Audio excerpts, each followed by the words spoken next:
día más en medio de esta soledad.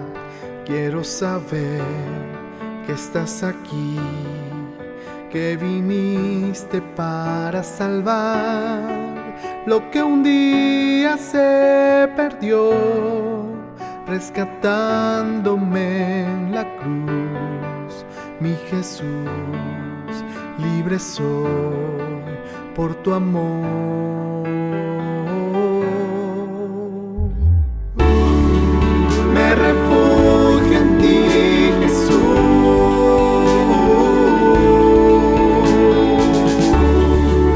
Roca fuerte en mi aflicción.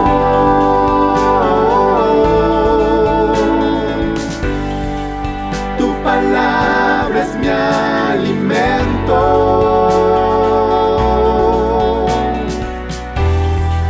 La oración, mi dulce paz.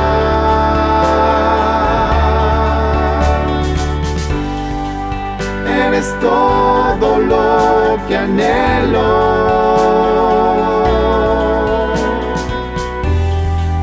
Me refugio en ti, Jesús.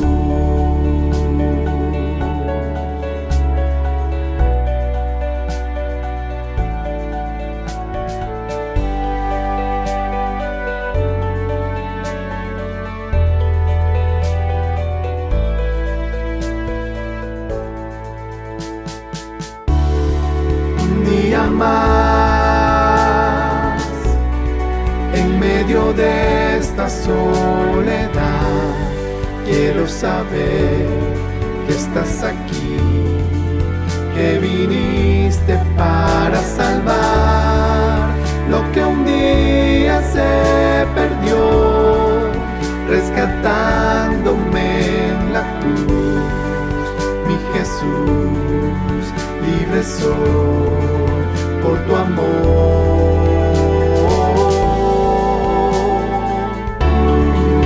Me refugio en ti, Jesús.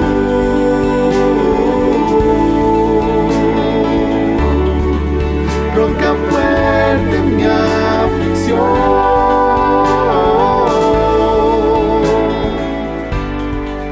Tu palabra es mi alimento.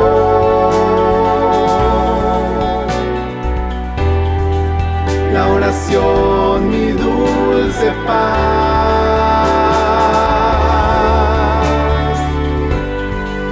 Eres todo lo que anhelo.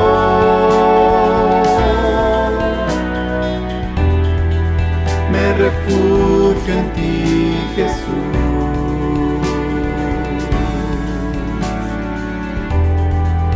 Me refugio en ti, Jesús.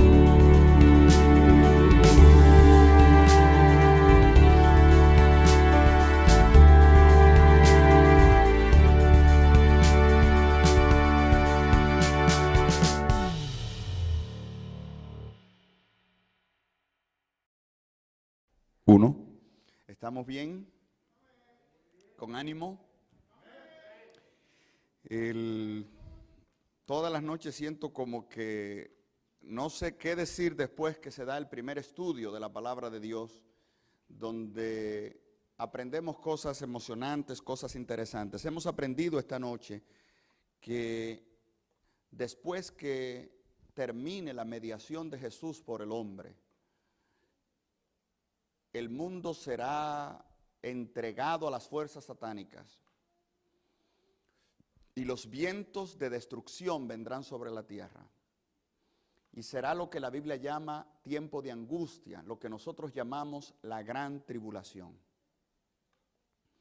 Un tiempo cual nunca fue desde que hubo gente hasta entonces. Imagínense, la tierra ha pasado por tiempos difíciles. Asesinatos en masa, desastres naturales impensables. Y todavía en la historia de la humanidad nunca se ha visto el mal de manera tan horrífica como acontecerá cuando Cristo salga de interceder del santuario y las plagas caigan sobre la tierra. No tenemos idea de lo que eso va a acontecer. No tenemos una mínima idea de lo que va a acontecer. Los pastores leían en Apocalipsis 16 lo que es una descripción bíblica que en símbolos trata de mostrar lo que será.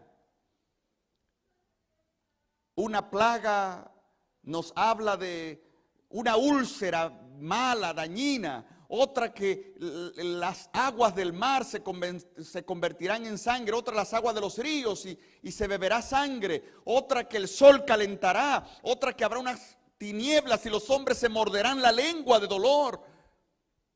Espíritus de demonios en la sexta plaga, un gran terremoto. Satanás estará actuando personalmente con sus demonios para afligir a los hombres. Cuando uno piensa en esto, no les puedo negar que hay algo de temor que se apodera de nosotros. Nosotros tendemos a creer lo que va de acuerdo con nuestros sentimientos. Por ejemplo, a usted lo votan y usted dice, no puede ser. Sí puede ser, lo votaron. ¿Sí o no? Pero usted trata de negar, lo que está en contra de sus sentimientos. ¿Y por qué digo esto? Porque nosotros normalmente tratamos de negar, de aliviar en nuestra mente la realidad de lo que no nos gusta. Y por más que juguemos con la idea en nuestra mente, la palabra de Dios es clara que vendrá una tribulación sobre la tierra, cual nunca fue desde que hubo gente hasta entonces.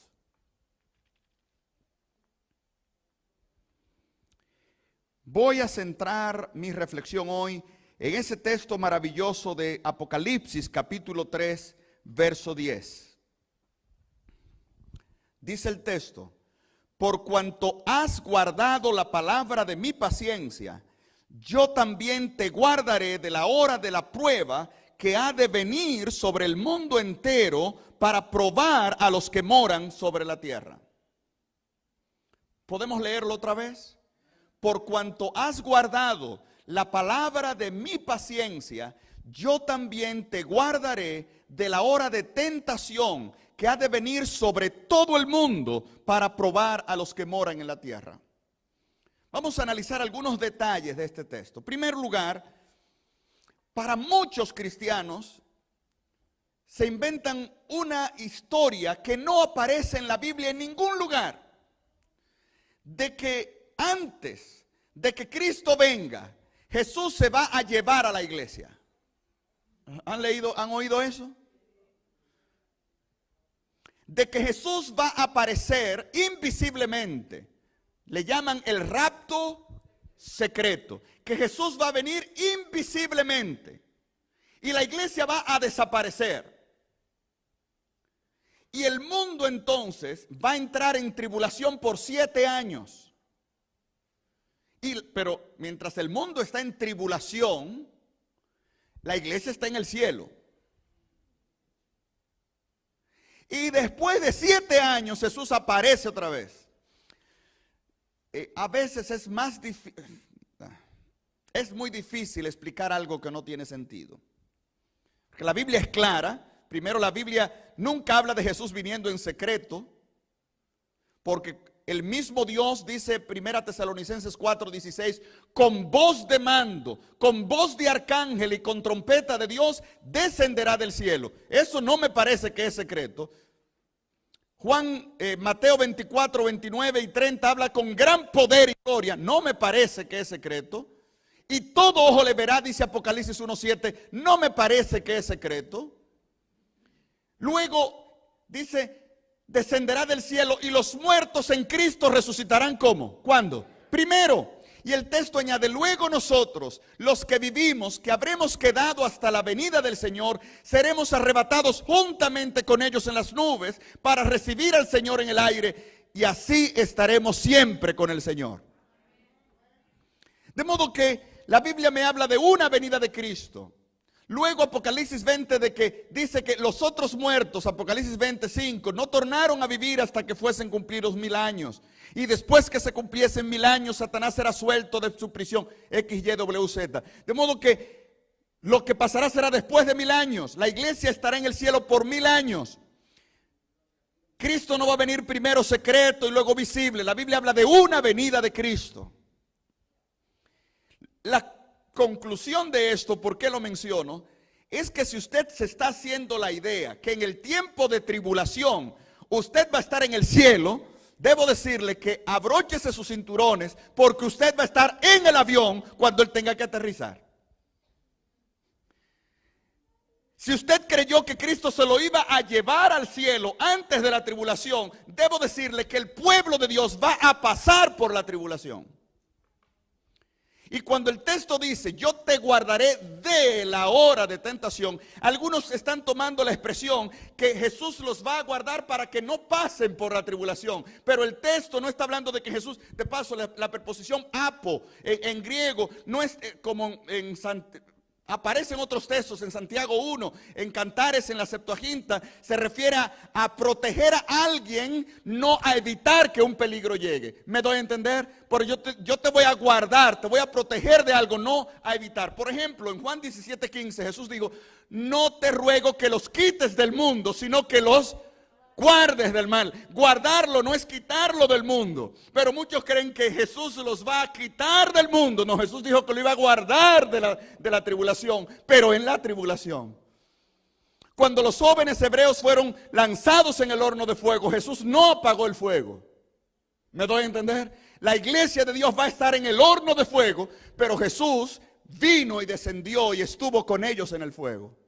Y Jesús va a estar con su pueblo.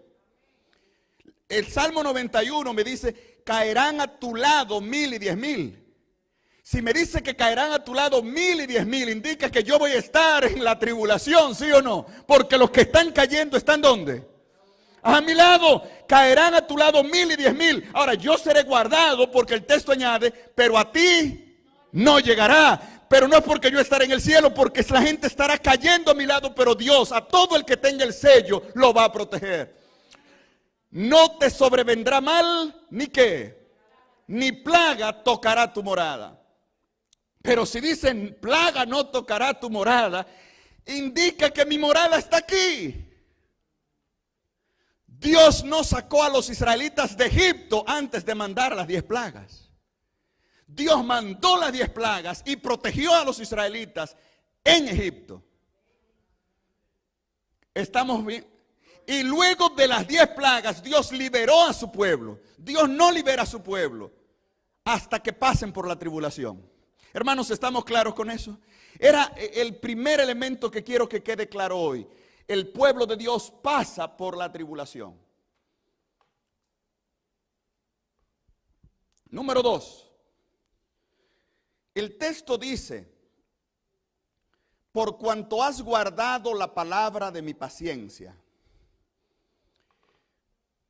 Y aquí la palabra, a mí no me gusta usar palabras de otro lenguaje, pero cuando son necesarias, la palabra hipomoné, que significa paciencia, en realidad significa aguante, resistencia. ¿Significa qué? Aguante, resistencia.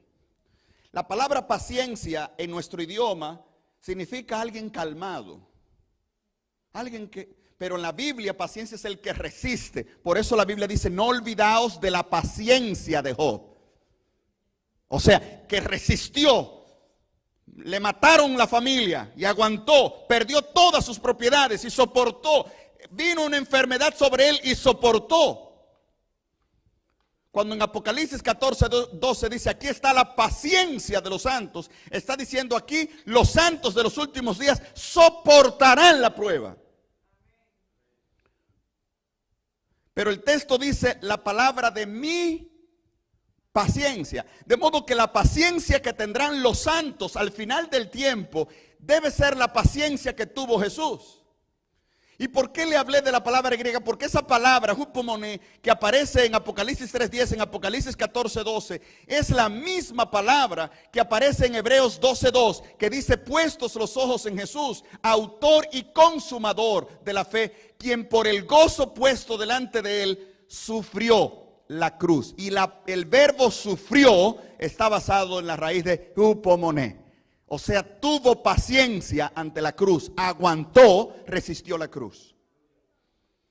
De modo que el texto está diciendo que los santos de los últimos días en la gran tribulación tendrán que tener la paciencia, el sufrimiento de Jesús en su gran tribulación. ¿Tuvo Jesús una gran tribulación? ¿Tuvo Jesús una gran tribulación? Jesús tuvo una gran tribulación que comenzó en el Getsemaní.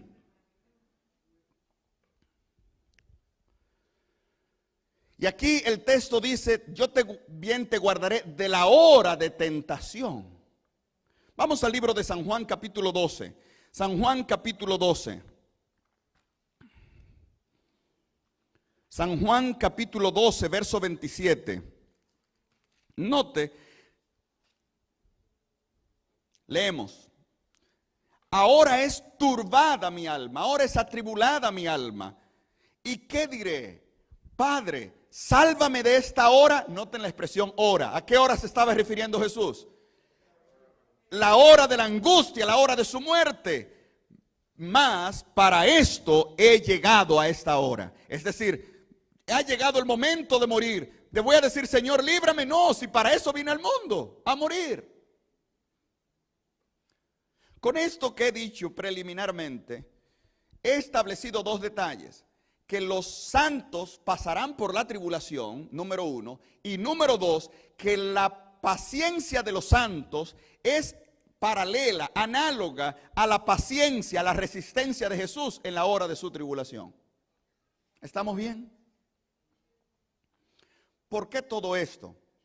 En Apocalipsis 14:9 el texto dice: si alguno adora a la bestia y a su imagen y toma la señal en su frente o en su mano, este también beberá del vino de la ira de Dios, el cual está vaciado puro en la copa, en el cáliz de su ira, y será atormentado con fuego y azufre delante de los santos ángeles y delante del Cordero. Y los que adoran a la bestia y a su imagen no tienen reposo día y de noche. Note que está hablando, la ira de Dios se presenta como vaciada en una copa. Luego el capítulo 15 dice: me mostró una gran señal en el cielo, 7 grandes y admirables, 7 ángeles que tenían las 7 copas, porque en ellas se consumaba la ira de Dios. De modo que la ira de Dios se presenta como un vino que hay que tomar en una copa. Y dice el texto: la copa vaciada puro en la copa, la ira de Dios vaciada puro en la copa de su ira, en el cáliz de su ira. Y eso nos recuerda un detalle especial: que Jesucristo en el Getsemaní también tuvo una copa que beber. Juan aparece en todos los evangelios. Voy a citar lo de Marcos 14:36. El texto dice: y decía: Abba Padre, todas las cosas son posibles para ti. Si es posible, pase de mí esta ¿qué? Copa. El texto está entonces estableciendo que al igual que los impíos al final del tiempo, la ira de Dios se derramará sobre ellos en una copa. Jesús bebió la copa que a los impíos le tocará vivir. En otras palabras, la ira de Dios que será sobre el mundo ya cayó sobre Jesús cuando Él vino en la tierra. ¿Usted me está captando? Lo que los impíos sufrirán, ya Jesús lo sufrió. La copa de la ira divina, Él la apuró. Por eso dice Juan 3:36: el que tiene al Hijo tiene la vida, y el que rehúsa tener al Hijo no tiene la vida, sino que la ira de Dios está sobre él. Los cristianos no recibirán la ira de Dios, porque al creer en Cristo, Jesús dijo: Él merece la ira, pero la ira de Él ya yo la sufrí. La ira no le toca a Él. Pero los que no aceptan a Cristo tienen que recibir la ira de Dios por sus pecados. Yo no soy más santo que nadie. Yo merezco la ira de Dios de la misma manera que el peor ladrón asesino que esté en la calle. Yo no he matado, yo no he robado. Tal vez no soy tan criminal como otros, pero mis pecados, como los tuyos, ameritan que la ira de Dios caiga sobre mí. Y lo único que me va a librar de que la ira de Dios caiga sobre mí en la gran tribulación es que Jesús murió por mí. Él aceptó la ira. Y cuando la ira de Dios va bajando, Jesús dijo, a él no, porque ya yo aguanté por él. ¿Está clara la palabra de Dios? Un vistazo a las 7 plagas muestra que las 7 plagas están dirigidas a mostrarnos no solo en el futuro. Déjame ponértelo así. Los impíos tienen que mirar al futuro. Los cristianos tienen que mirar al pasado. ¿Qué he dicho? ¿Qué he dicho? Los impíos al futuro. ¿Por qué los impíos al futuro? Porque cuando la Biblia dice que el fuego calentará, que el sol calentará y quemará a los hombres, si yo soy un impío que no creo en Cristo, digo, ¿está hablando de quién? De mí. Cuando el texto dice que beberé sangre y que la ira de Dios se derramará en las 7 plagas, digo, está hablando de mí. Como no creo en Cristo, tengo que pensar en mi futuro, porque si no creo en Cristo, eso caerá sobre mí. Ahora, si yo creo en Cristo, cuando pienso en la ira de Dios, no pienso en lo que me va a pasar, sino en lo que le pasó en el pasado a Jesús.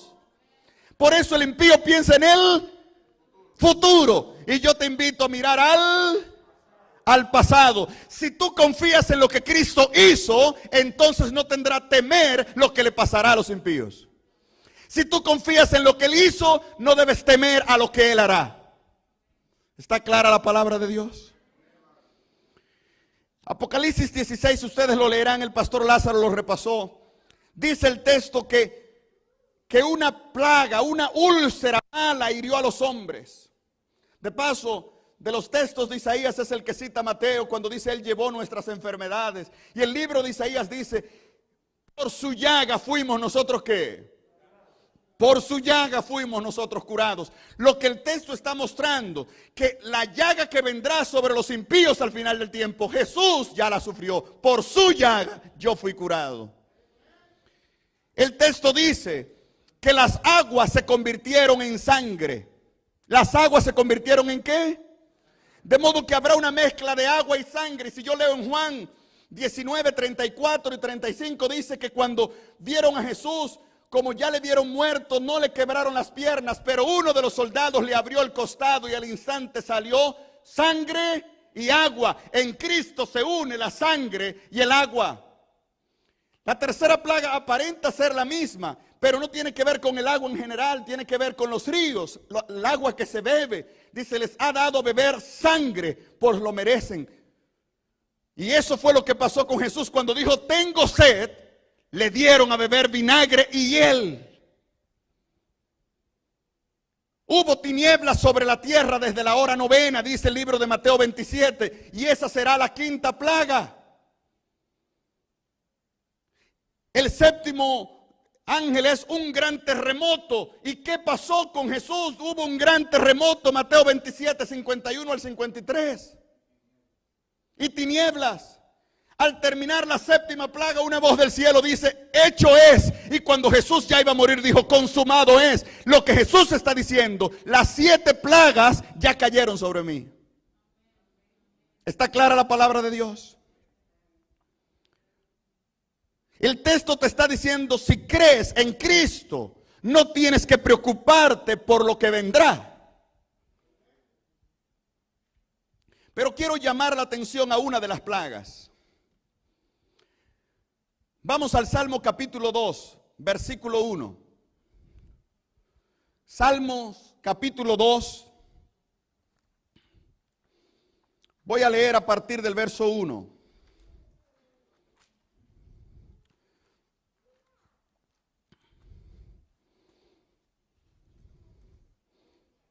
¿Lo tienen? ¿Por qué se amotinan? ¿Lo están leyendo conmigo? ¿Por qué se amotinan los pueblos y las naciones y los pueblos piensan cosas vanas? Porque se han reunido los príncipes, los reyes de la tierra, consultarán unidos contra Jehová y contra ¿quién? ¿Quiénes se reunieron? Dice el texto, los reyes de ¿qué?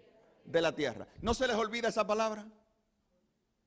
Se reunirán, y eso se cumplió en Cristo. Jesús no solo, debo decirle, no solo fue víctima de la ira de Dios. Cristo fue víctima de una coalición política. Lo juzgan en el Sanedrín, condenado, con falsos testigos. Lo mandan donde Pilato. Pilato lo manda donde Herodes. Herodes lo vuelve a mandar donde Pilato. Jesús una componente entre los poderes religiosos y políticos. Note, a Jesús fue condenado primero por el Sanedrín. ¿El Sanedrín era político o religioso? ¿Político o religioso? Religioso. Jesús fue condenado por el poder religioso. Y luego que los religiosos dijeron, es digno de muerte, entonces dijeron, nosotros no tenemos poder para dar muerte. Pero ellos fueron los que lo condenaron, ¿verdad? Entonces se lo entregan a Pilato, y quien finalmente condena a Jesús y dice, sea crucificado, ¿quién es?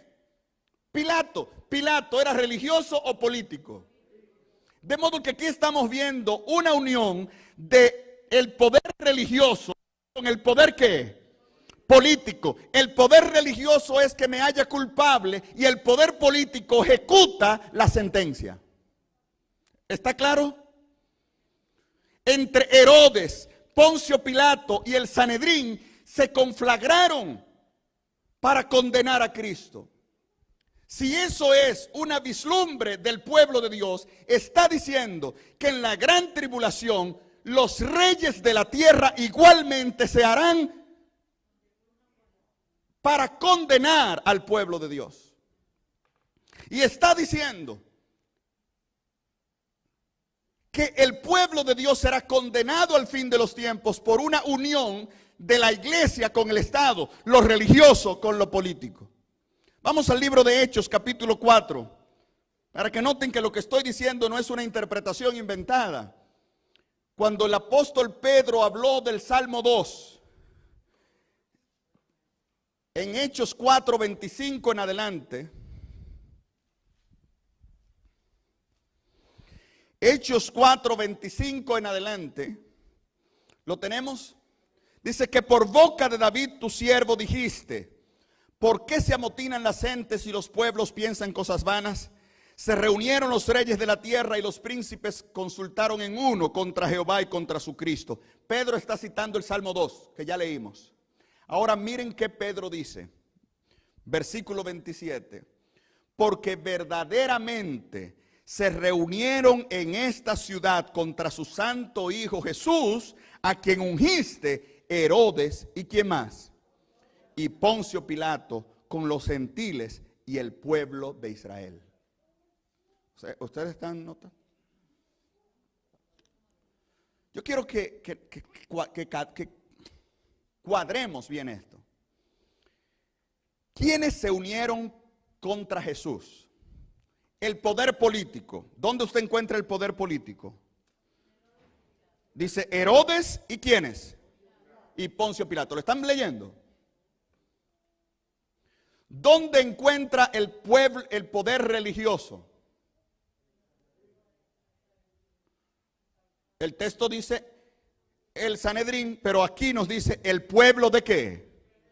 Representado por el Sanedrín. Y usted dirá, esos fueron solos, los únicos que tuvieron que ver con la muerte. Pero usted se da cuenta que aunque no le importaba, el texto habla de los gentiles. ¿Qué le importaba a los gentiles? Por ejemplo, a Pilato, ¿le importaba a Pilato si Jesús era hijo de Dios o no? Eso es problema de los judíos. De paso, él dijo, juzguenlo ustedes, resuelvan ustedes. Pero ellos dijeron que lo queremos matar y no tenemos el derecho. De modo que, aunque a ellos no les importaba, los gentiles son parte porque tuvieron algo que ver. Si nosotros estamos transponiendo eso al tiempo del fin, vamos a decir, aquí en la tierra hay un poder político, hay poderes religiosos y hay poderes que no le importa. Están los que no le importa, que ni creen en Dios, o de paso no son ni cristianos, son de otra religión, como los gentiles. Pero la Biblia, de la misma manera que presenta lo religioso y lo político, el judío y al gentil, unidos para matar a Cristo, al final del tiempo, ateos, musulmanes, hindúes,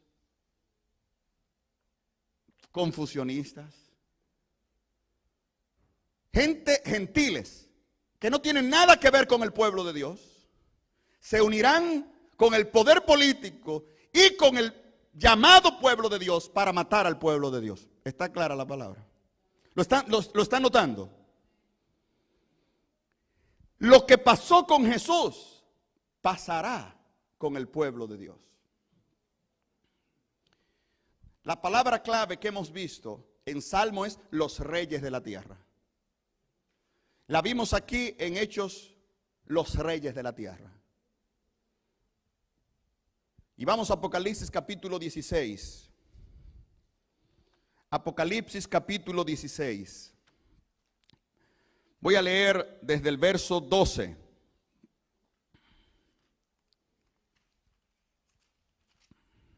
¿Lo tenemos? El sexto ángel, están leyendo conmigo Apocalipsis 16 desde el verso 12.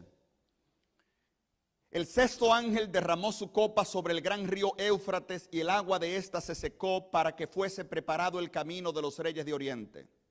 Verso 13. Y vi salir de la boca del dragón y de la boca de la bestia y de la boca del falso profeta 3 espíritus inmundos a manera de ranas. ¿Están leyendo, verdad? El verso 14 me dice de manera más clara, son espíritus de demonios que hacen señales y van a un grupo especial que hemos estado viendo en el Salmo 2, en Hechos 4. ¿A quiénes van? Y van a los reyes de la tierra en todo el mundo. Aquí está hablando de países cristianos, países musulmanes, países hindúes, países ateos. Está hablando de los reyes de la tierra, ¿dónde? En todo el mundo. Lo que pasó con Jesús, donde Satanás unió al mundo, judíos, gentiles, el Sanedrín, a Roma, a los reyes, a los sacerdotes, a todos contra Jesús para condenarlo a muerte. Los demonios en los tiempos finales van a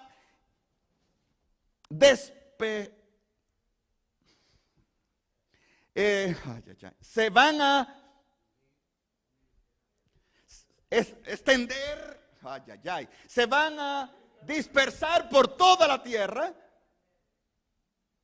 e irán a todos los reyes de la tierra en todo el mundo. Y el texto dice, para prepararlos para la batalla de aquel gran día del Dios Todopoderoso. De modo que mientras ocurren las plagas, el mundo va a estar buscando una solución. Y Satanás va a usar las plagas como una forma de decir, hay que buscar una solución y el problema está en Dios, el problema está en su pueblo. Tenemos que erradicar a su pueblo, tenemos que matar a ese pueblo, tenemos que extinguir a ese pueblo. Y va a unir al mundo para destruir al pueblo de Dios, para reunirlos para la batalla de aquel gran día del Dios Todopoderoso. ¿Está clara la palabra de Dios? Ahora quiero que vayan conmigo a Colosenses, capítulo 2. Colosenses, capítulo 2. Nosotros vemos lo que se puede ver. nosotros vemos, ¿qué podemos ver? Lo que se puede ver. En la cruz, usted ve a un hombre sufriendo.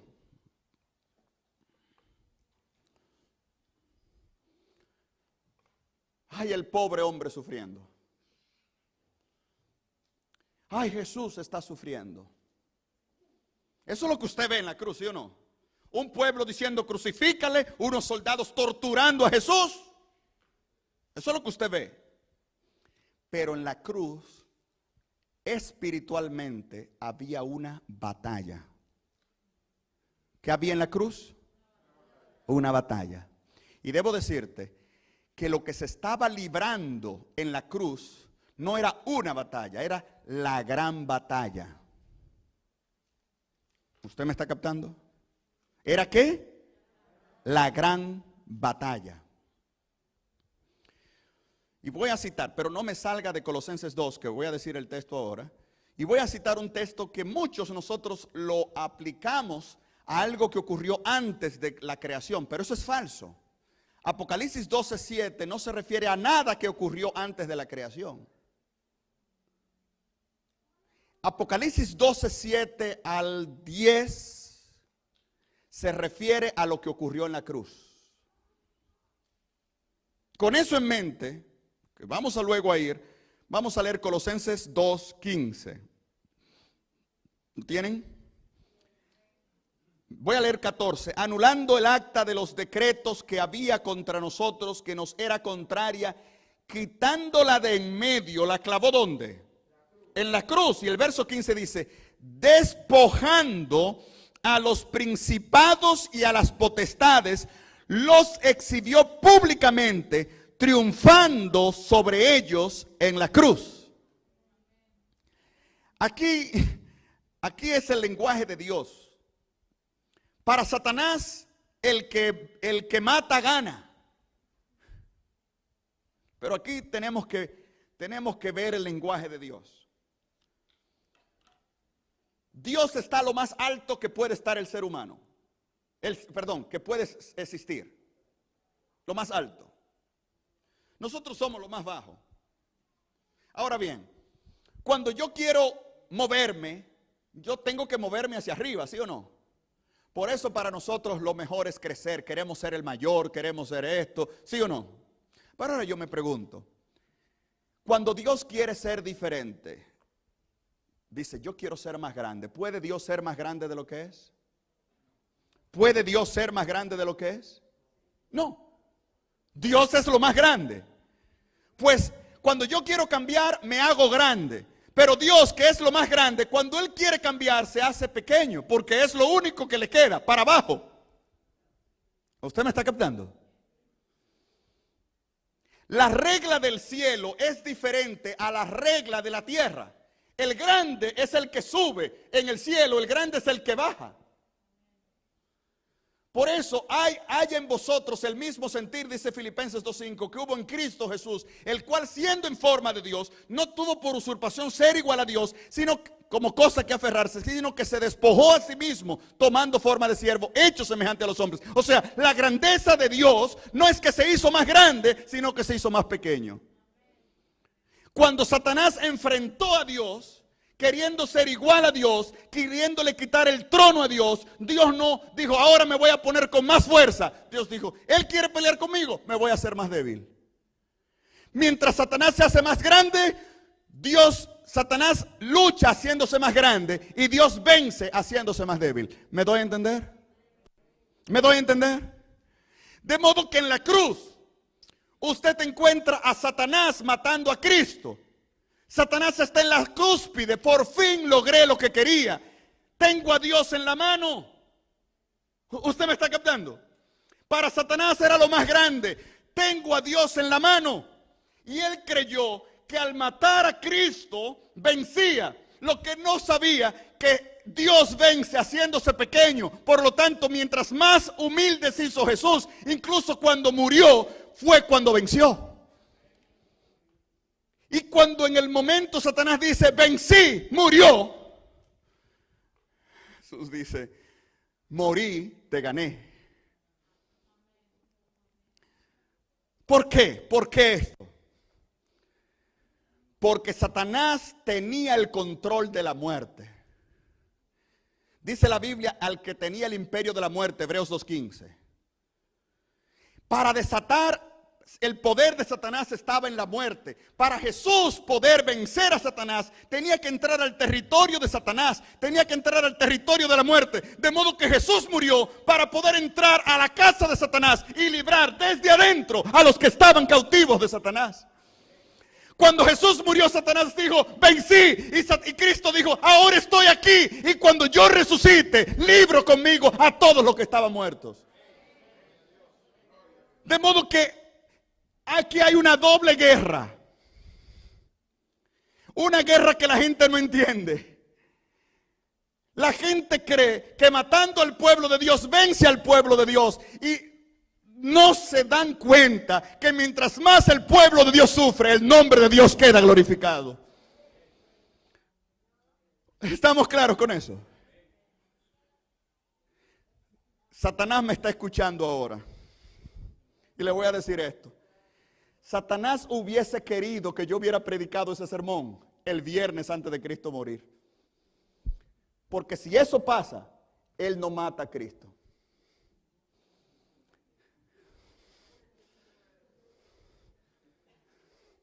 Si él hubiera sabido que él pierde matando y dice, ay Dios mío, yo creía, yo toda mi vida pasé para matar a Cristo y no sabía que perdí cuando lo maté. ¿Ustedes creen que es mentira lo que le estoy diciendo? Vamos al libro de Primera de Corintios. Primera de Corintios capítulo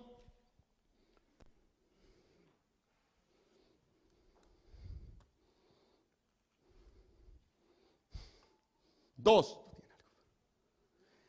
Primera de Corintios capítulo 2. Versículo 7. ¿Lo tenemos? Voy a leer 7 y 8. Yo quiero que lean esto, hermanos.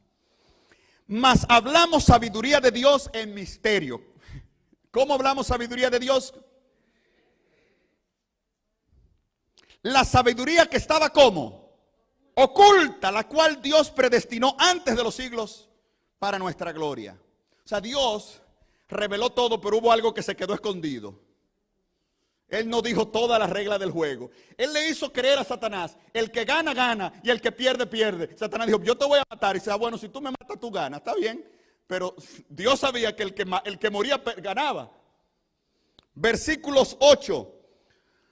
Esa sabiduría ninguno de los príncipes de este siglo conoció. Ustedes lo están leyendo conmigo eso. Dice el verso 8, esa sabiduría ninguno de los príncipes de este siglo la conoció, porque si la hubieran conocido, nunca hubieran matado al Señor de la gloria. Usted está captando el punto. Dios guardó el secreto de que Él vencía muriendo. Usted me está captando. Dios guardó el secreto. Nunca se lo hizo saber a Satanás. Porque si Satanás hubiese sabido que si Cristo moría, él perdía, nunca hubiera matado a Cristo. Y si Cristo nunca muere, no somos salvos nosotros. De modo que Dios le hizo entender a Satanás, a que no me mata, a que no me mata. ¿Usted me está captando? Y cuando Satanás mató, por fin, ok, perdiste.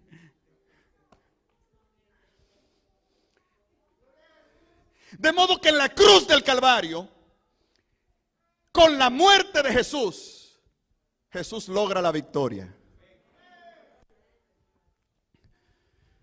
Hay cosas que le pesan a Satanás. Job 1:6. Aconteció que un día vinieron los hijos de Dios a presentarse delante de Jehová, en el cual con los cuales vino también Satanás. Y Jehová le dijo, ¿de dónde viene Satán? Y Satanás respondió, de andar la tierra y rodearla. ¿Has considerado, mi siervo Job, dijo Dios, que no hay otro como él, apartado del mal, temeroso de Dios? Y ahí comienza Satanás. Déjame que yo vaya y que... ¿Acaso sirve Dios, Job, a Dios de balde? Deja que vaya. ¿Recuerdan eso? Y Dios se hace el tonto. Está bien.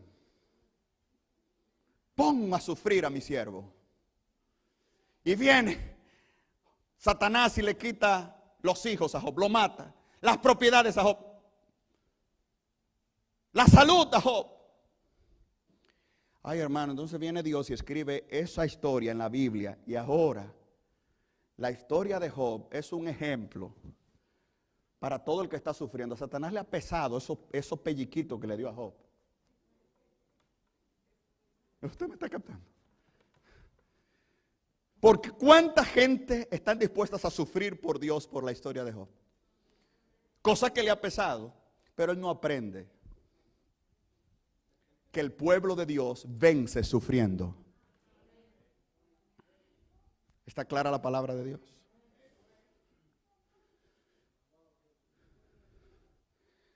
La tribulación.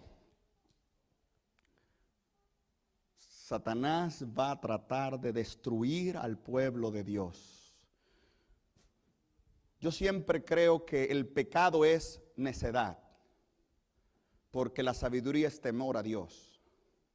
Pues yo no creo que Satanás, con toda la inteligencia que tiene, no hay alguien más necio que él, porque a pesar de que todo está escrito ahí, él lo sigue haciendo. Y él va a hacer sufrir al pueblo de Dios. Y va a reunir a todas las naciones. Y no sabe que ese fuego es la purificación final de los santos. Dejé este texto de último, Apocalipsis 12, 7 en adelante. Hubo una gran batalla en el cielo. Miguel y sus ángeles peleaban contra el dragón, y peleaban el dragón y sus ángeles, y no prevalecieron, ni fue hallado más su lugar en el cielo. Y fue lanzado fuera aquel gran dragón, la serpiente antigua, que se llama Diablo y Satanás, fue arrojado en tierra, y sus ángeles fueron arrojados con él. ¿Están leyendo conmigo? Y oí una voz del cielo que decía: ahora ha venido la salvación, la virtud, el reino de nuestro Dios y el poder de su Cristo, porque ha sido lanzado fuera el acusador de nuestros hermanos, el cual los acusaba delante de Dios día y noche. Y ellos le han vencido por la palabra, por la sangre del Cordero y por la palabra de su testimonio, y no han amado más sus vidas hasta la muerte. Por lo cual, alegraos cielos y los que moráis en ellos. Ay de los moradores de la tierra y el mar, porque el diablo ha descendido a ellos con gran ira, sabiendo que le queda poco tiempo. Cuando uno lee esos textos, cree que se está hablando de la caída de Satanás antes. Pero en ese capítulo la caída de Satanás ya se había mostrado en el verso 3, cuando dice que la cola del dragón arrastraba la tercera parte de las estrellas del cielo. Ahí no puede estar hablando de la caída de Satanás antes de la creación, porque cuando él está lanzado le queda poco tiempo. Y hay moradores en la tierra, dice, hay moradores en la tierra. ¿Me doy a entender? De modo que se está hablando de la victoria de Cristo en la cruz del Calvario contra Satanás. Jesús dijo: ahora es el juicio de este mundo. El príncipe de este mundo, Juan 12:30, será echado fuera. Jesús está diciendo: en la cruz del Calvario hubo una batalla. Y cuando Jesús murió en la cruz, se destruyó para siempre el reino satánico. Jesús venció. Pero el texto no solo dice que Jesús venció. El texto dice: ellos, es decir, su pueblo, le han vencido por la sangre del Cordero. Nuestra única seguridad para vencer a Satanás es confiar en Jesús. La sangre que Él derramó me salva a mí de lo que Satanás me puede hacer, de la ira. ¿Está clara la palabra de Dios? De modo, hermano, que cuando nosotros pensamos en la gran tribulación, en los momentos difíciles que nos tocan venir, en los momentos difíciles que nos tocan venir,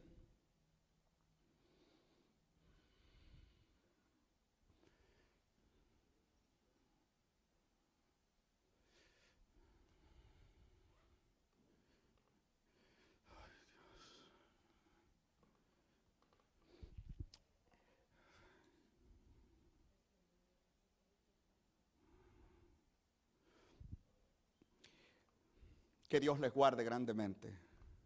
Amén.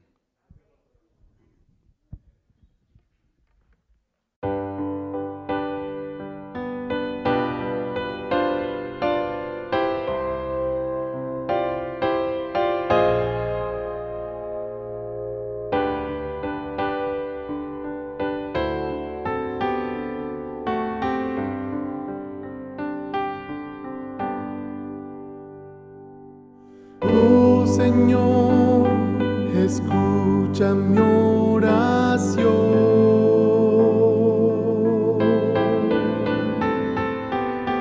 Oh Señor, responde mi clamor.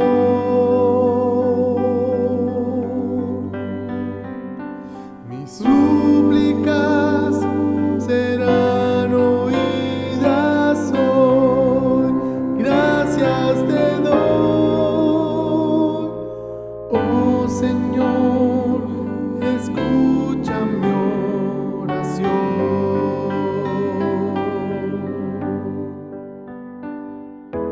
Oh Señor, escucha mi oración.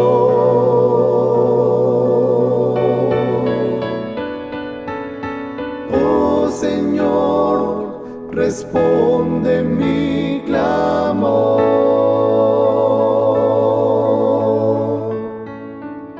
Mis súplicas serán oídas hoy. Gracias te doy. Oh Señor, escucha mi oración.